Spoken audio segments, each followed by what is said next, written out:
What's up, Kules? And welcome back to the channel, your ultimate source for all things FC Barcelona. If you bleed Blaugrana like I do, then you're in the right place. Today, we've got a jam-packed episode, diving deep into some absolutely crucial news that affects our beloved club, both on and off the pitch.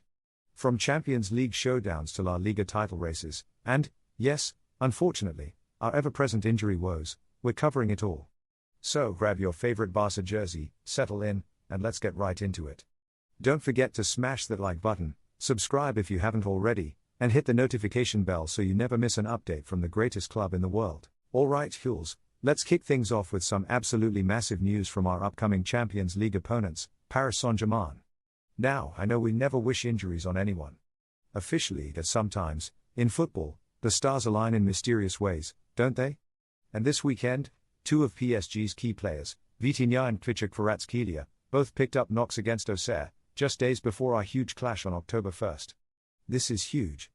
Vitinha, who even incredibly finished third in the Ballon d'Or rankings, ahead of our very own Rafinha, which, let's be honest, is a bit suspect, played a crucial role in their opener, then had to be taken off with discomfort.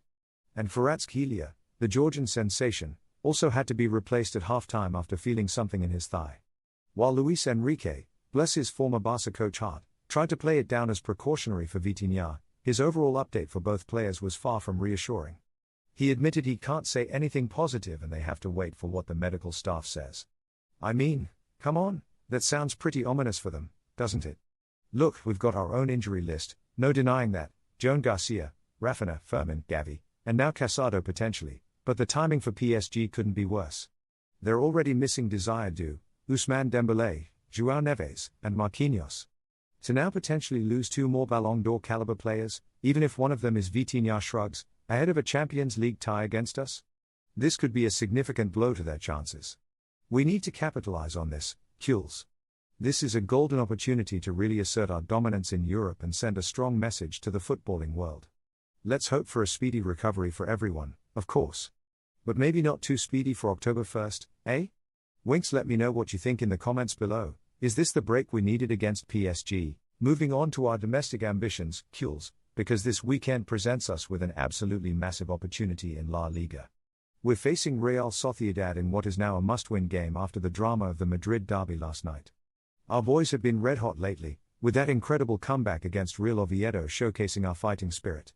And with PSG on the horizon, we have to keep this momentum going.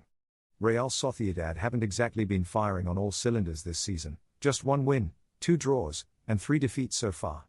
This is a home fixture for us at Montjuic, and we absolutely must take all 3 points. Now, let's talk about our own challenges. The injury storm continues to rage, folks. Joan Garcia's knee injury means he's out for a few weeks, opening the door for the veteran Wojciech Szczesny. Remember him? He was a stopgap solution last season, came out of retirement, and became an integral part of our project, extending his contract. His experience and shot-stopping ability will be crucial. But it's not just Garcia. Rafinha, Fermin Lopez, and Gavi are all confirmed absentees, and now, even Marc Casado is a doubt. This leaves Flick in a real pickle, especially in midfield. But every cloud has a silver lining, right? This could mean big chances for players like Rooney Bargi to start alongside Rashford and Ferran Torres in attack, and Dani Olmo continuing in attacking midfield. Pedri and Frenkie de Jong will be vital in the engine room. In defense, I expect Araujo and Christensen to start, with Kubasi possibly being rested for PSG. But the biggest talking point, the one that has me absolutely buzzing, is that Real Madrid finally dropped points. Atletico hammered them 5-2. Alonso's perfect season is over. This means if we beat Real Sociedad tonight, we go top of La Liga. 2 points clear. This is the opportunity we've been waiting for, Kules. Hansi Flick needs to rally the troops, overcome these injury challenges, and seize this moment.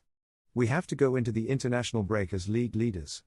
Vamos! Ugh, as if our injury list wasn't long enough, Kules, another potential blow has hit our midfield. According to Javi Miguelavaz, Marc Casado's availability for our crucial game against Real Sociedad is up in the air. The 22-year-old midfielder couldn't even finish Saturday's training session at the Ciutat Esportiva, being forced off with muscular discomfort. While initial assessments suggest it's not serious, thank goodness, we can't take any more serious injuries. It's enough to put his participation at risk. Casado started against Real Oviedo, alongside Pedri, but was subbed off at halftime for Frenkie de Jong. If he's ruled out, Hansi Flick's midfield options become alarmingly thin. Remember, Fermin Lopez is out for 3 weeks, and our Gavi is a long-term absentee. So, we're talking Pedri, Dani Olmo, and de Jong as almost certain starters, with Marc Bernal, who's only played 10 minutes since his ACL injury, likely to get some minutes. Flick might even have to get creative, potentially pushing Eric Garcia or Andreas Christensen into midfield, a role they've both played before. Youngster Pedro Fernandez-Dro is also an option, which speaks volumes about our current situation. It's truly a surprising predicament, because coming into the season, our midfield was supposed to be our most reinforced area. There were even talks of overbooking in that department. Now, with Gavi, Fermin, and potentially Casado out, our engine room looks suddenly vulnerable. This is far from ideal when we have such a golden opportunity to claim the top spot in La Liga after Real Madrid's shocking 5-2 defeat to Atletico. Flick has a real tactical puzzle on his hands. He's going to have to dig deep into the squad, rely on the versatility of some players, and hope that our remaining fit midfielders can carry the load. We need a strong performance tonight, Jules, no matter who's on the pitch. This is our moment to go top, and we can't let injuries derail it. Keep your fingers crossed for Casado, but even if he's out, we have to find a way to win. Jules. Can we just take a moment to savor this? Because FC Barcelona has been handed an absolute gift heading into our La Liga game against Real Sociedad. You all know we were sitting pretty in second place, just 2 points behind Real Madrid, right? Well, following the glorious events in the Spanish capital today, we can now end the match week as league leaders. Yes, you heard that right. League leaders.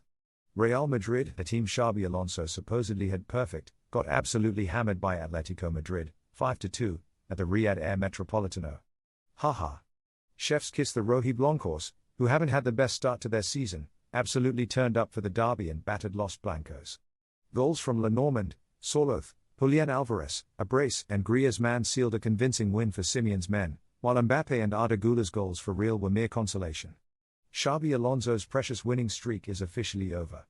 Their first defeat of the season in all competitions. And what does that mean for us, my fellow Blaugrana faithful? It means a win against Real Sociedad tomorrow at Montjuic sends us to the top of the standings. Top. Despite our own injury struggles, and believe me, we have them, Hansi Flick and the boys have been on a roll, winning 4-4 across all competitions this month. Making it 5 on Sunday would put us in pole position in La Liga early in the season, and oh, how sweet that would be. Flick said he'd be watching the Madrid derby, and I bet he had a massive grin on his face after that result. This is more than just 3 points, Jules, this is a statement. This is about putting pressure on our rivals, showing everyone who the true champions are. We cannot, absolutely cannot, let this opportunity slip. Let's get out there, play with passion, fight for every ball, and bring home those 3 points. Forza Barça. Let's go to the top. Alright, Jules, let's talk about our unfortunate goalkeeper situation. The club officially confirmed that Joan Garcia has successfully completed his arthroscopic surgery to repair a torn meniscus in his left knee. This is tough news, as Garcia was really starting to shine since joining us this summer, performing brilliantly in goal. He's now in recovery and is expected to be out for at least 4 to 6 weeks, which is a significant blow to his progress and our squad depth. The good news is that the surgery had no complications, which is always a relief. Immediately after the procedure, club medical staff, led by Surgeon Joan Carlos Malau, expressed confidence to the player. They described it as a clean and straightforward procedure, meaning we're hoping for the most optimistic recovery timeline. But here's a little glimmer of hope amidst the injury cloud, Jules. While Garcia will definitely miss our next 5 fixtures, Real Sociedad, PSG, Sevilla, Girona, and Olympiacos, recent reports, specifically from Javi Miguel Avaz, indicate that he is not entirely ruled out from our first El Clasico of the season against Real Madrid on October 26. This is incredible news if it holds true. It means if everything goes perfectly, he could make it back just in time for that monumental clash at the Santiago Bernabeu.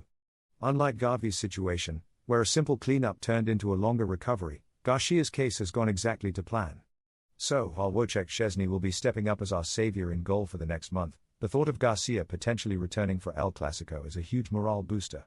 It just shows the fighting spirit and resilience we need to see from our players. We wish Joan a speedy and full recovery, and we'll be counting down the days until we see him back between the sticks, hopefully even sooner than expected for that big one. Now, as we gear up for that crucial Real Sociedad match, let's take a quick look at what their manager, Sergio Francisco, has been saying. He's coming into this game with renewed confidence after a narrow win over Mallorca, which he says changes the dynamic and gets the team moving. Well, good for him. But honestly, Jules, what else is he going to say? He has to sound confident. He's talking about preparing for 3 points, regardless of the opponent's difficulty, and that by playing a complete game, they're sure to have a chance. He even mentioned that Barcelona are used to playing every 3 days, implying that might be an oversight to their advantage.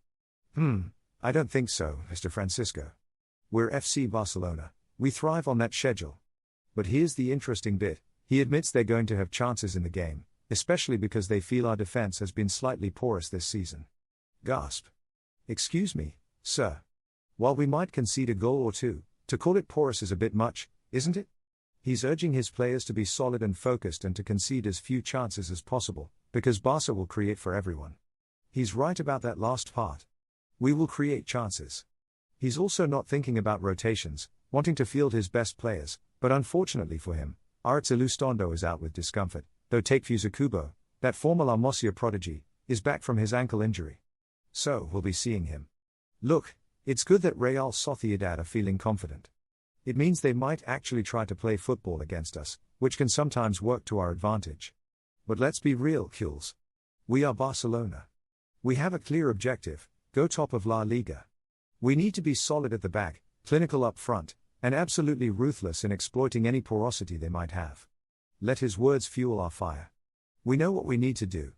Vamos, the injury saga just keeps on giving, Jules, and it's making Hansi Flick's life incredibly difficult. On top of Fermin Lopez, Gavi, Joan Garcia, and Rafinha all being sidelined, we now have another worry. Marc Casado felt discomfort during training and didn't complete the session today, as a precaution.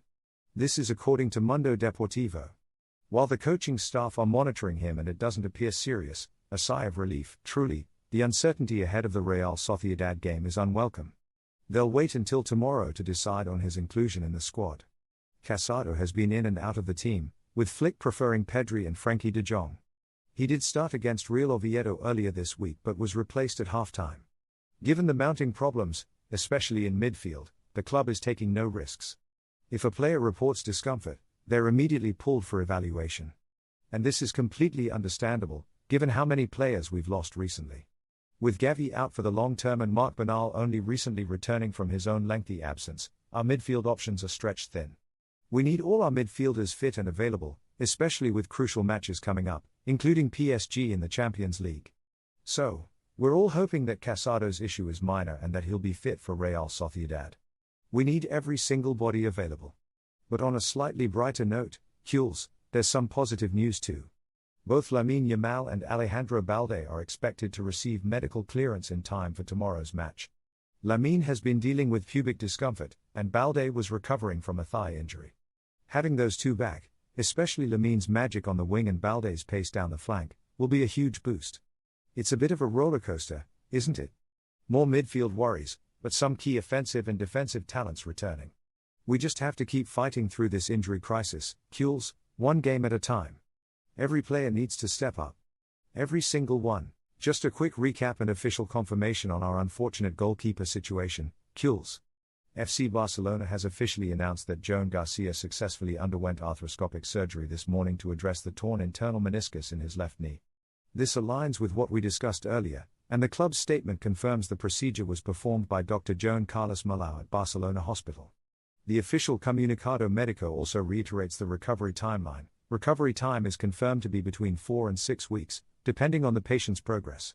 So, while we're all wishing Joan a very speedy recovery, this means he will indeed miss a series of important matches, including next week's Champions League clash against PSG and, unfortunately, the Clásico against Real Madrid in a month, as initially expected by the official statement.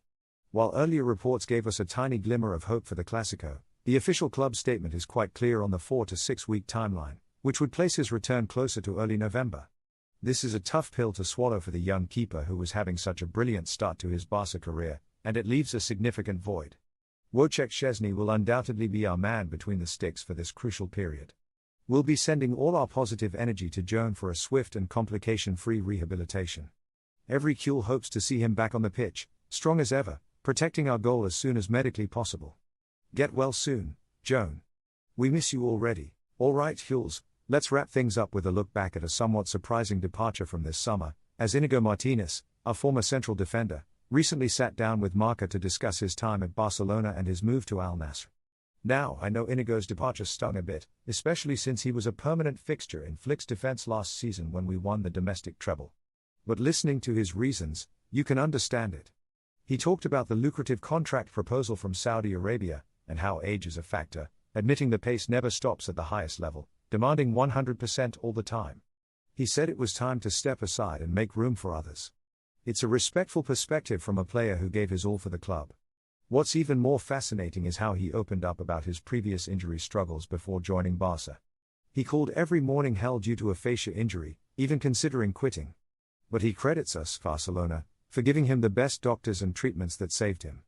It's humbling to hear how much the club helped him extend his career, and it shows the incredible medical support we offer our players.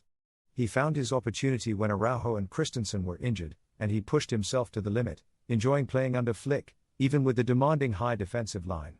He's also still buzzing about winning his first major titles with us, the La Liga, Copa del Rey, and Super Cup, saying it gives me goosebumps. That's the kind of passion we love to hear. But here's the best part, Jules, his take on El Clasico last season. He explicitly stated that we had undisputed dominance over Real Madrid, beating them 4 times. He said, tactically, we were superior, with the ball, too. We created a lot. He never felt we'd slip up, even in the Copa del Rey final when they tried to come back. When you come up against a team you've beaten like that, you're subconsciously afraid. Yes, Inigo. Tell it like it is. While he acknowledges Real Madrid look very good this year under Xabi Alonso, his words remind us of our recent superiority. He also had some great things to say about Lamine Yamal, calling him an exceptional lad and predicting he'll be a Ballon d'Or contender for years to come. Inigo was a true professional, a Cule for a short but impactful time, and his reflections only reinforce our belief in the club. Thanks for everything, Inigo, and enjoy Saudi Arabia. We'll take care of Los Blancos ourselves. Phew. What a rollercoaster of news today, Cules. From potential good fortune in the Champions League to a massive opportunity in La Liga, and of course, battling through our own injury challenges. It's never a dull moment supporting FC Barcelona, is it? But that's why we love this club. Through thick and thin, we stand together, united in our passion for the Blaugrana. Remember to keep those positive vibes flowing for our boys, especially tonight against Real Sociedad. We need those 3 points to go top, and we need to carry that momentum into the PSG clash. Don't forget to hit that like button if you enjoyed this update, subscribe if you haven't joined the Cule family yet, and drop your thoughts in the comments below. What are your predictions for tonight's game? How do you feel about PSG's injuries? Let me know. Until next time, Forza Barça and Visca el Barça.